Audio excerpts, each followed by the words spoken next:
ஏசப்பாவுக்கு ஸ்தோத்திரம், கர்த்தருக்கு ஸ்தோத்திரம். இந்த பைபிளில் ஒரு வசனம் இருக்குது. 1 யோவான் 4ஆம் அதிகாரத்தில் 20ஆம் வசனம். தேவனிடத்தில் அன்பு கூறுகிறேன் என்று ஒருவன் சொல்லியும் தன் சகோதரனை பகைத்தால் அவன் பொய்யன். தன் கண்ட சகோதரனிடத்தில் அன்பு கூறாமல் இருக்கிறவன் தன் காணாத தேவனிடத்தில் எப்படி அன்பு கூறுவான்?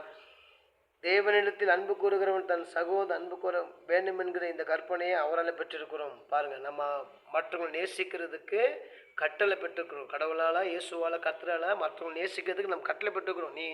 நீ அடுத்தவங்களை நேசி அப்படின்னு கட்டளை போட்டுக்கிறோம். எல்லா திருச்சபையில் உள்ளவங்களும், சபையில் உள்ள மக்களும், நானும் நீங்களும் அடுத்தவங்க நேசிக்கணும்னு ஒரு கட்டளையே போட்டுக்க. நீ நேசிக்கணும்.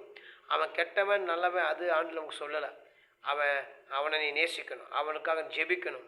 அவன் பாவத்தில் விடுதலை ஜெபம் பண்ணணும். அவன் பிரச்சனை விடுதலை ஜெபம் பண்ணணும்.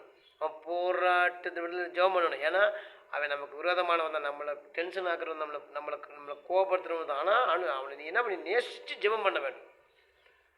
அப்போ அவன் வேணும்னா வீம்புக்குன்னு திமிராக இருந்தால் என்ன பண்ணுறது ஃபஸ்ட்டு அப்படிங்களா? அதை ஆண்டு பார்த்துக்குவார்.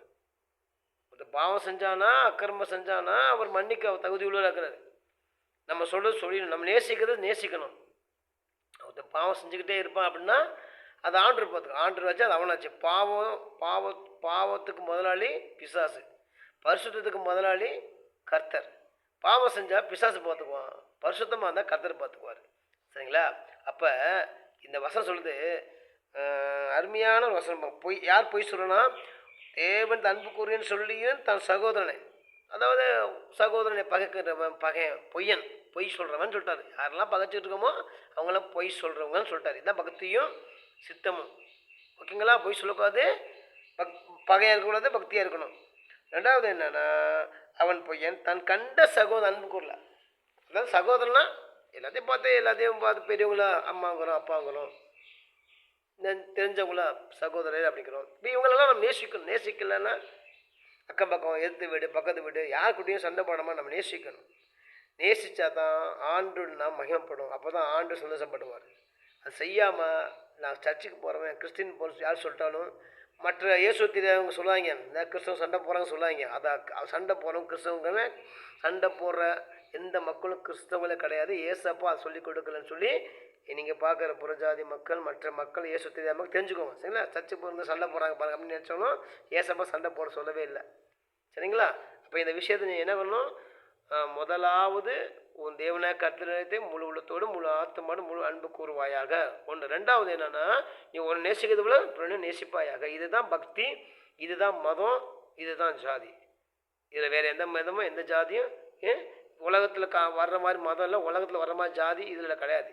இதுதான் பக்தினா. இதுதான் உன்னை எப்படி நேசிக்கிறியோ பிறனை நேசி. அப்போ தான் நம்ம தேவனை நேசிக்கிறதுக்கு ஒரு அடையாளம் வரும். நம்ம தேவனை நேசித்தா அவர் நம்மளை ஆசீர்வதிப்பாருங்க.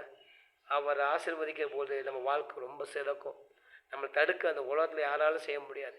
உலகத்தில் இருக்கிறவனிலும் இயேசுவா மகா பெரியவராக இருக்கிறார். அவர் பிள்ளைங்களுக்கு ஒரு குறையும் வராதுங்க. அதனால் 1 யோவான் 4 சொல்லுது, சகோதரனை பகைச்சிங்கன்னா பொய்யன், நீ நேசிக்கலன்னு நான் சொல்லுவார். சரிங்களா? பைபிள் படிக்க தெரிஞ்சவங்க, பைபிள் படிக்க தெரியாதவங்க, வசனம் என்னன்னு தெரியாதுன்னு சொல்லுவாங்க. அவர் சொன்ன பைபிள் ஃபுல்லாக படிக்கிறதுக்கு ஒரே ஒரு அடையாளம் என்ன தெரியுமா? முதலாவது உன் தேவனை கர்த்தரிடத்தில் முழு ஆத்ம அன்பு கூறுவாயாக, வசனம் நிறைவேறும். ரெண்டாவது உன்னை நேசிக்க பிற நேசிப்பாயாக. இப்படியே நம்ம வேலை இதுதான். கடவுள் நமக்கு கட்டளை கொடுத்த வேலை இந்த வேலை தான். மற்ற வேலையெல்லாம் அவர் செய்வார். நம்ம செய்ய செய்ய செய்ய கர்த்தர் கிரியை செய்வார். சரிங்களா?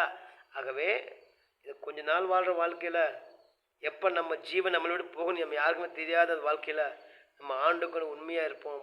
கர்த்தருக்கு இயேசப்போட அன்புக்கு நம்ம உண்மையாக இருப்போம்.